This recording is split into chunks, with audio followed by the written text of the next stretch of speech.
Hey everyone, Gregory here. I want to say is Merry Christmas to everyone, and I hope peace on earth, good to men. I hope all you people are having a great time, spending time with your family, and your friends, and everything. So, joy to the world.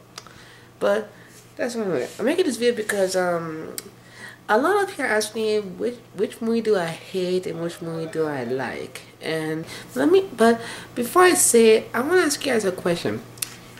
Have you ever had this movie that you really hate, but everyone seems to like it? And it could be that one certain movie that really drives you crazy, or it could be that other film that was so good that had its own internet show or TV show or anything. Or maybe people judge you for not liking this certain movie, like say like, oh, how dare you not like this movie? You should like it. You're stupid. You're the dumbass. You're everything. You're But I want to say one thing, people. We all had different types of movies, and we had different tastes in it, taste of it, and it's all a matter of opinion, which what we think of the movie, either we like or dislike it. So you can't go out judging the person for not liking this certain movie that you like. I mean, if that person don't like it, they don't like it. As long as they explain it and give out their point of views and their opinions, as long as they explain it well, then you gotta understand that. Yeah. So, and to prove to everyone who is watching this video, I made a list of the top 10 movies that I hate, but everyone seems to like. You might think like, oh, that's not fair, but don't you worry, people, you're gonna get your payback. Cause after that, I will do a top 10 movies that I like, but everyone seems to hate. But for now, we're gonna do this. This is gonna be my top 10 movies that I hate, but everyone seems to like. But before I start the countdown, I want you to please keep this in mind. This is all a matter of opinions. So I'm not stating a fact or a truth or whatever. So it's all opinions. As long as I explain it why I hate these movies, so then you're fine. Alright, okay. Sorry about that. Alright, so let's not waste time. This is my top 10 movies that I hate, but everyone seems to like.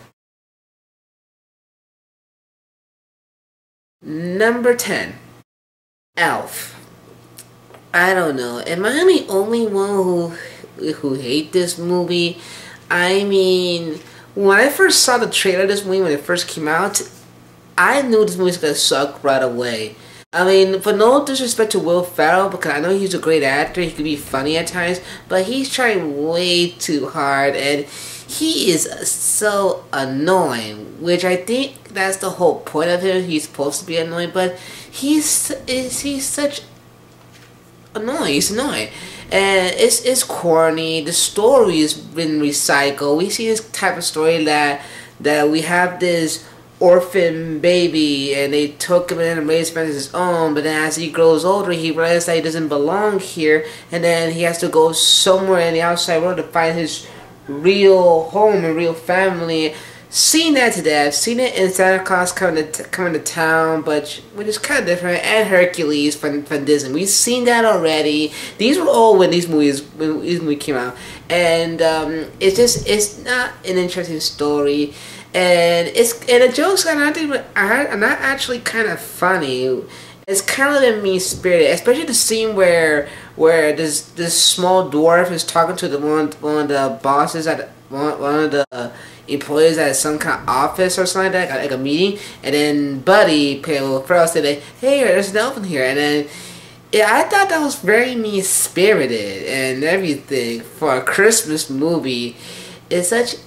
I just don't like the movie. The movie is so bland and so forgettable. And I'm surprised this movie earned money when it first came out. And I'm surprised people liked it. I don't like it. I think it's stupid. The whole movie is stupid. But I had to say one thing. It's for kids. It's a Christmas movie, so it's very harmless for kids. But for me, as an adult, like, it's not a good movie for me. So Yeah, but it's great to see Will Ferrell's doing better movies right now. Like he did that NASCAR movie. He did the voice of Megamind. He did a Spanish movie, but I don't know what it's called. He did good movies right now in today's standards. He's doing very good movies, especially Land of the Lost, which I thought was pretty cool to see Will Ferrell doing an adventure film outside of comedy. And yeah, that's it. So like I say, Elf, don't like it. Only Christmas movie that I don't like. Number 9. Cars and Cars 2. Now this is kind of difficult because I really don't like Cars and Cars 2. But it's very difficult to choose because I hate both of these movies. So I say put both of them on the list. But what I'm going to do is I'm going to start from the first movie to the second movie. Then I start with the first one, Cars. I know that Doug Walker did talk about this movie on his top 10 movies that he hates but seems to like, and he did point out that he said that they don't look like a Pixar film. It looks like a satire of a Pixar film, and I'm going to have to agree with him. I mean, it don't look like a Pixar movie. It looks like they're making fun of a Pixar movie. And the idea of talking cars and trains and planes, we've seen this already, like in Theodore the Tugboat, Thomas the Tank Engine, the Little Tooth, JJ the Jet Plane. We've seen this already. It's not particularly new. And the story is recycled. Like, actually not recycled, scratch that. The story is not interesting. Like, we have this hotshot race car named Lightning McQueen who is a rookie. He wants to become the world's greatest racer, and he's going to California to become a racer to get the Piston Cup. And then suddenly he went to Radiator Springs and learned about the values of hard work and friendship and things like that, how to care for others besides himself and things like that, and seeing that to death. And Owen Wilson, like, Owen Wilson, no disrespect to him, I like Owen Wilson. He could be a great actor, and I just don't like in this movie, and his voice is kind of annoying, and he is really annoying.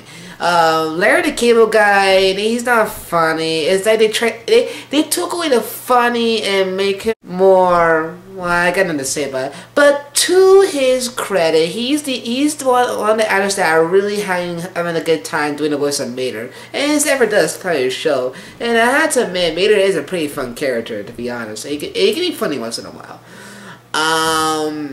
Paul Newman, who is an American legend, actor legend to be precise, he did pretty good in this movie, but I just wish they would have changed the whole concept. Like, instead of talking cars, we have humans with talking cars, or just humans with cars, you know, everything. That'd be a great movie. And there's two scenes I like in the movie, which is how the whole movie starts. Like, it starts where Lightning McQueen is getting ready to race and everything, and that's the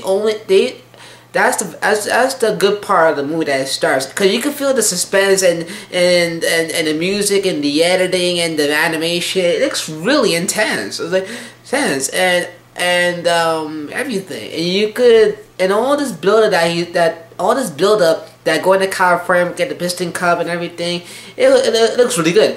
But it all goes downhill and goes to Radiator Springs. I mean, you get the idea. But towards the end of it, the climax, which is really, really good, and the ending is an okay ending. But I just don't like cars. It didn't got me there. I saw the movie when it first came out, and I just don't like the movie. It didn't give me that big of an impact like Toy Story 1, 2, and 3, or Incredibles, or Nemo, and so forth.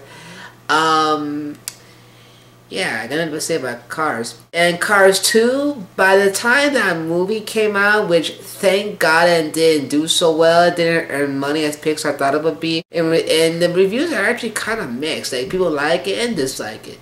I don't like it. And when I saw the trailer of the film, it looks like they're making fun of Tokyo Drift from Fast and the Furious. They're making fun of that, but in the form of cars. And the story that's like Lightning McQueen goes to Japan and going to the Grand Prix, and Mater mess up everything and things like that. Mater becomes a spy. It's switching. It's a subplot. There's two subplots: the Lightning McQueen and Mater, but not holding focus on Mater. And it's a satire of Fast and the Furious, Tokyo Drift, and a satire of one of the James Bond movies. And oh my god, I just don't like it. I mean, I want to watch it, but when I saw some few scenes of it, I just took out a DVD and put it away. I just don't like it. I mean, my brother likes it a lot, and I don't like it. It's not really, for me, it's not a good Pixar film. At least for me. I can see a lot of people like it, but to be fair, it's for little kids. It's for kids. Kids can watch it. They can enjoy Mike McQueen, Mater, and the other car characters. They can enjoy them. It's really technically for kids, not for the adults and everything. So, but like I said, I'm not saying Cars is the worst story, and I'm not saying that. I'm just saying that I just don't like it. It didn't got me there. But if you like Cars, that's okay. More power to you. But I just don't like the movie. So what else can I say? Number 8, Space Jam. Okay, I know a lot of people have a lot of fond memories with this movie, but when I first saw this movie on VHS back in the late 90s and early 2000s.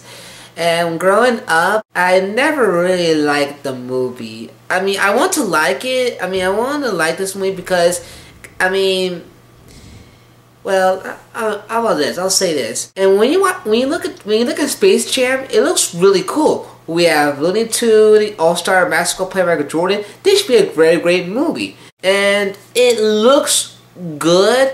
But the problem with the movie, which I'm going to get to that in a minute, but I'll say one thing, is it has something to do with the right, but I'll get to that. But to give the movie some credit, the technology of the combination with live action with animation has been improved ever since Who Framed Roger Rabbit. Because when Who Framed Roger Rabbit came out, it became like a movie legend. For me, it's a movie legend. It became a landmark in movie history. It leaves a large impact on the whole thing. And that's why you see like Paramount, like Cool World and Space Jam, Rocky and Bullwinkle. A lot of companies are doing today what Disney did with Roger Rabbit, because it really inspired them. So where the companies like Universal, Paramount, Warner Bros. Wants to compete against Disney because they made Roger Rabbit, and everyone loves Roger Rabbit. That was a good movie, one of the greatest films of all time. But when you look at Roger Rabbit, it was done in the 80s, and when you look at the movie in today's standards, it would have been improved, better by CG. But back in the day, CG wasn't available for movies, only in offices. So the scene with Eddie's in Toontown was all done by blue screen. And the scene where Judge Doom is flattened, it was all done by blue screen.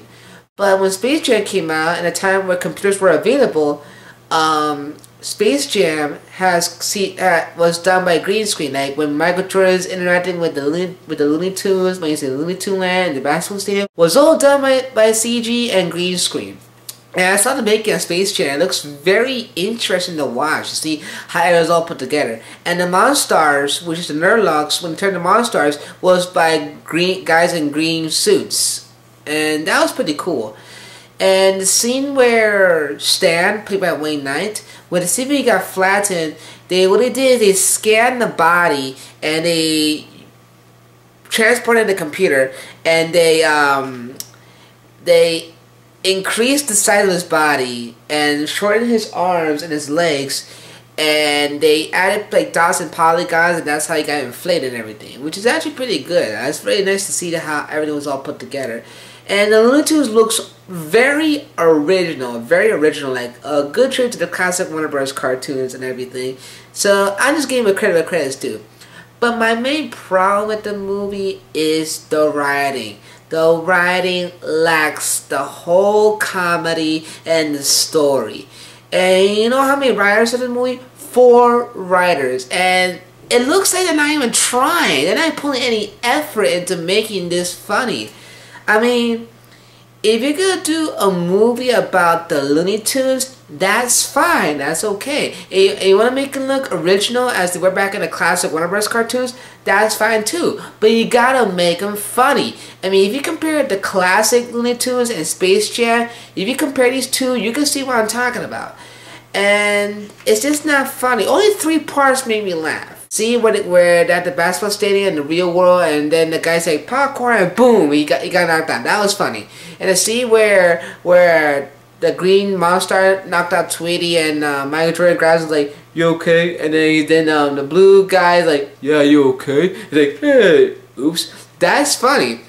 And the C I had to say is that when the purple monster splashed Daffy, he's like, "Oh, mommy, I didn't want to go to school today." I mean, okay, that's funny. Only 3 parts made me laugh. The whole movie is not funny. I mean, it's that they're trying way too hard to make it funny. It's not funny. Okay, when you put the Looney Tunes in a movie, you can't expect to say like, "Oh my God, the Looney Tunes, they're funny, yeah, they're funny." No, you gotta make them funny. You gotta make them like goofy and zany and clever and smart and subtle and things like that. It just, that's the problem with Space Jam. It lacks the comedy. And the writing is terrible. I had to say that one thing. The writing is terrible. And I know Doug Walker did his earliest nostalgia reviews on Space Jam. I had to agree with him about the whole movie, that the writing is horrible. The story is not really good. It's kind of ridiculous when you think about it. And it's not funny. All I can say it's not funny. But a lot of people had a lot of familiarity with this movie. A lot of people likes the movie, and it's very. A lot of people likes it. My brother likes it, and I just don't like it. I just like some parts of it. It just didn't got me there, and what can I say? Space Jam is fun to watch, but not fun to be laughed or anything. But you get the point. Number 7, Avatar. Now, I'm not talking about Avatar that has Airbender or anything, or the movie, or the horrible live action film. I'm talking about the James Cameron Avatar.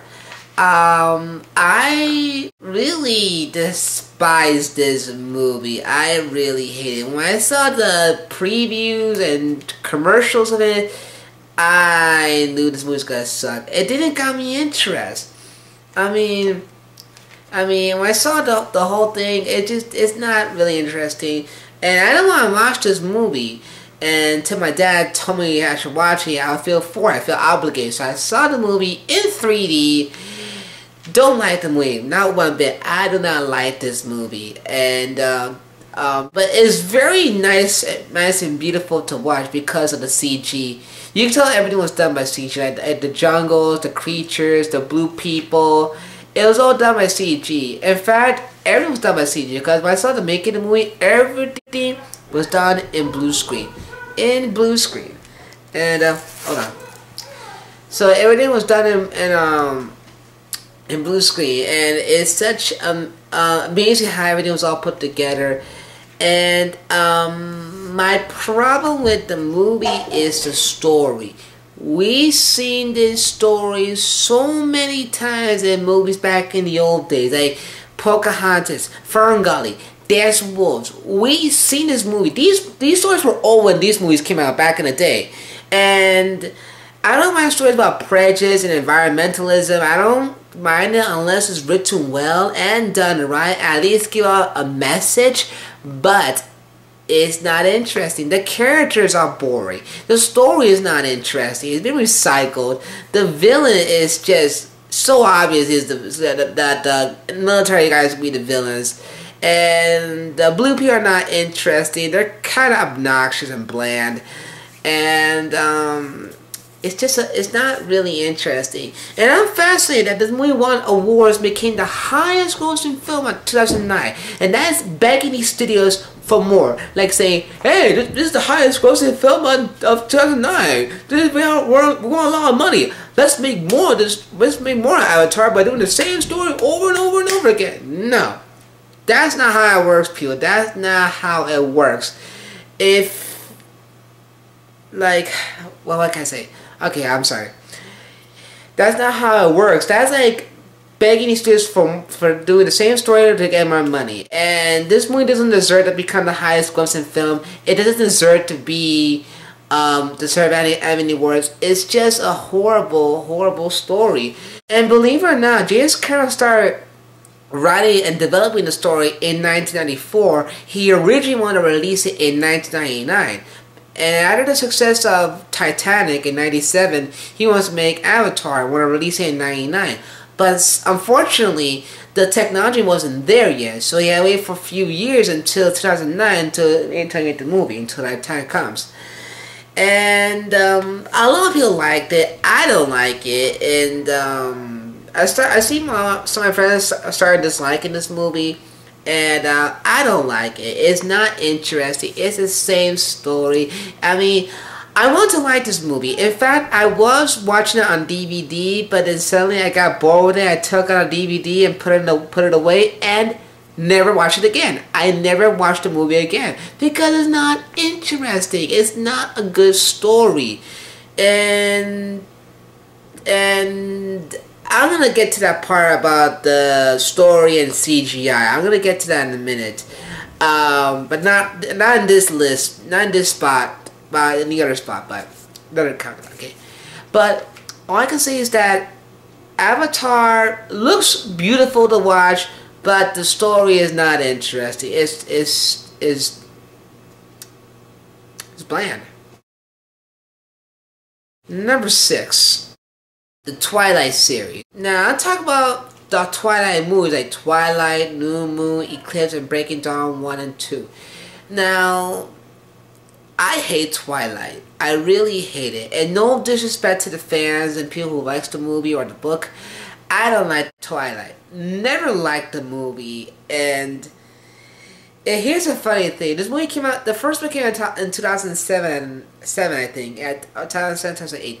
I saw previews of the movie. It looks kind of good. But I heard a story about it. And there's a book of it. And the book was actually I kind of got intrigued by the whole, like, the cover. Like, we had the apple holding in the hand like this, and we had it looks really interesting. But when I saw, actually no, I saw, when I heard the story about a girl falls in love with a kid, but actually a girl in a high school falls in love with this guy, and he, without her on a date, he reveals that he's a vampire, and she falls in love with him. She wants to turn into a vampire so she can marry him, and that story is so stupid. It's a stupid story.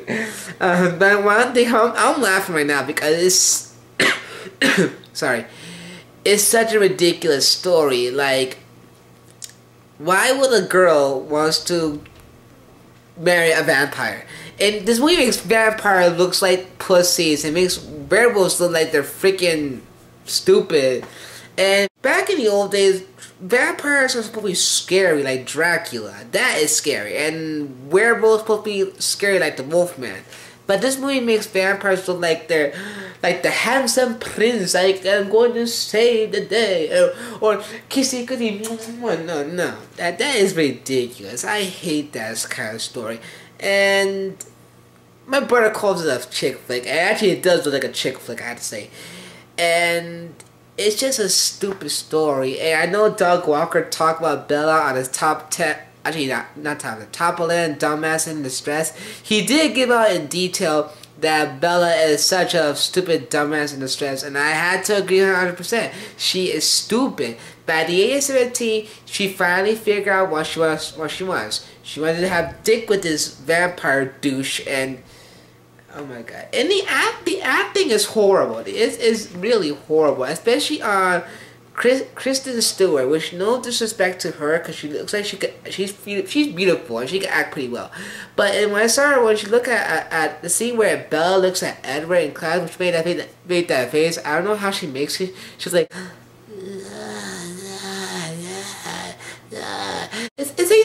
it looks like she's orgasming, or it's like she's getting turned on by this guy. And he had to replace Edward. I know him from Harry Potter and the Goblet of Fire. I like him in Harry Potter and the Goblet of Fire. But in this movie, Edward's such a bland character. He is bland, he is not interesting, he's boring, and he's such a boring character. It's such a royal pain in the ass of this movie. And I don't understand why people likes it, and it's such a horrible, horrible movie. I just hate the movie because it's such a stupid story. I mean, like I said, why would a girl like her wants to marry a vampire? Vampires supposed to be scary and evil, and now they're just good-hearted people who wants peace, want to make a family, and this boy is a Romeo and Juliet story. This is what the movie is. It's a Romeo and Juliet story. Edward's Romeo, Bella's Juliet. They fall in love. There's obstacles they gotta overcome because of the war and things like that. It's the same story. I mean, West Side Story can do a better reinterpretation of Romeo and Juliet better than this. And this movie cannot do it well. It's not even trying.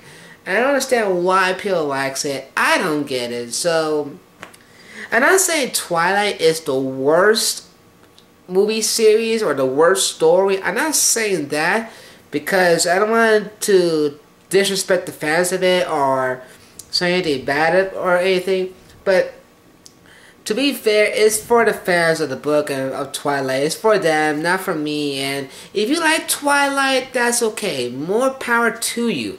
But I don't like it. It didn't got me interest. So yeah, as I say. Okay, people. This concludes my part 1 of my top 10 movies that I hate but innocents like. So tune in next time. We're gonna finish out. We'll start by starting at number 5. So take care, guys. Merry Christmas. See you next time in the New Year's.